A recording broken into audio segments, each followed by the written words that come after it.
It's another democracy day in Nigeria, and it's a day when Nigerian citizens celebrate their human rights and also when new government is sworn in power for the next 4 years.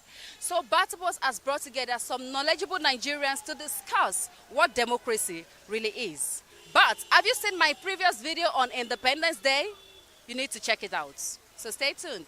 General Abubakar will hand over a copy of the Constitution of the Federal Republic, as well as other insignia of office, to President Olusegun Obasanjo.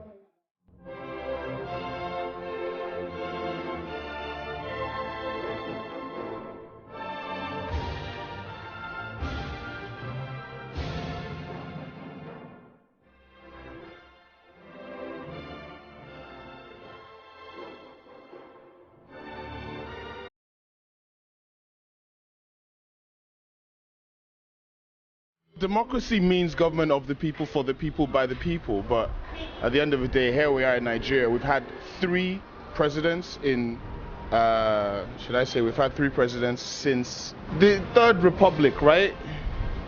But 2 of them are former military dictators. That's democracy in Nigeria. Democracy? You don't enjoy democracy in Nigeria because there's no money, no anything. People are suffering. Yes. Nigerians cannot enjoy democracy until they understand their responsibility in a democracy.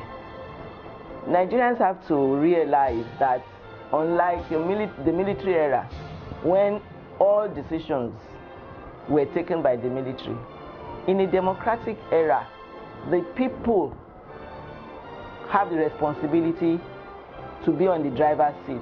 But majority of Nigerians don't know their responsibility in a democracy. It's a government of the people, for the people, and by the people. No. But is it really so here in Nigeria? You know, where you have one Baba Sale,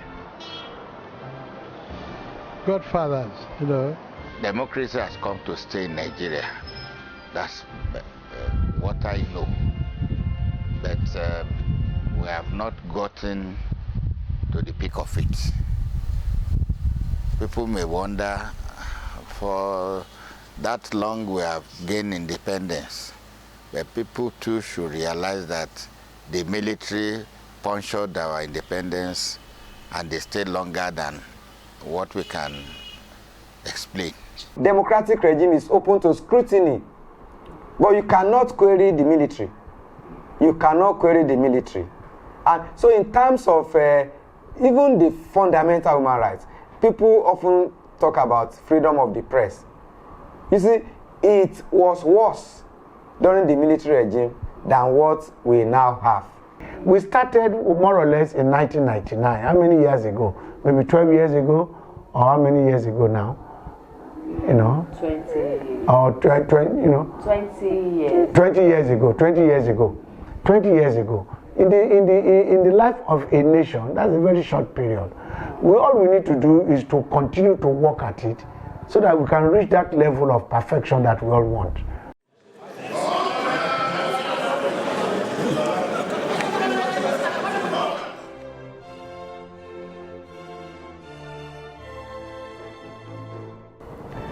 Well, I'm not even sure I subscribed to the idea of a democracy day because we are not in a democracy.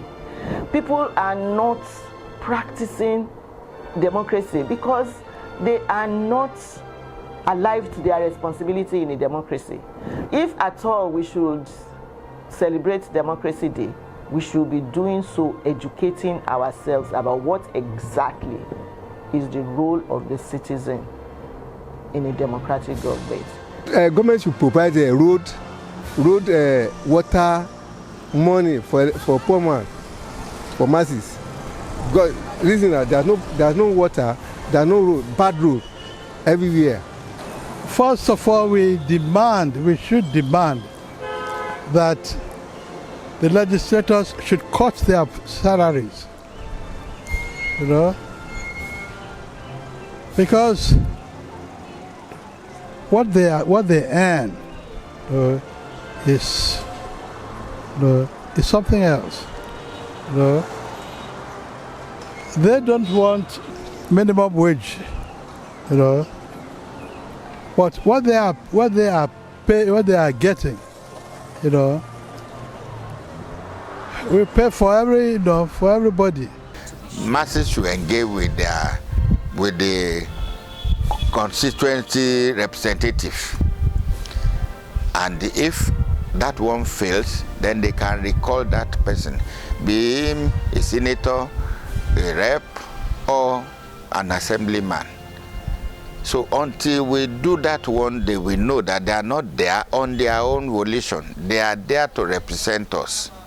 The presidential system of government that we have adopted seems to be too costly to maintain. In fact, cost of governance is a major hindrance to development in this nation. Somebody was doing an analysis, which I was reading as I was coming to the office, that almost maybe 60% of past governors, they collect their retirement benefits, some of them minimum of 30 million per annum. They will have 4 cars in every 4 years. They will have the salaries of their domestic staff paid to the tune of something like 1 million per month. They will have security and all of that. And yet, despite all those fat allowances and retirement benefits, they are still in the Senate. We need to, constantly remind people, put it in the consciousness of the ordinary Nigerian, that this is a nation that is worth to stand by, that is worth to preserve, and that these are the kind of things that you expect. So that to me is the meaning of democracy, is to create that kind of consciousness in people about what Nigeria means to us. Do we really have democracy in Nigeria? Let me know what you think by sharing your thoughts in the comment section below. I am Odunwayo Oti. Remember to subscribe to our YouTube channel. Bye for now.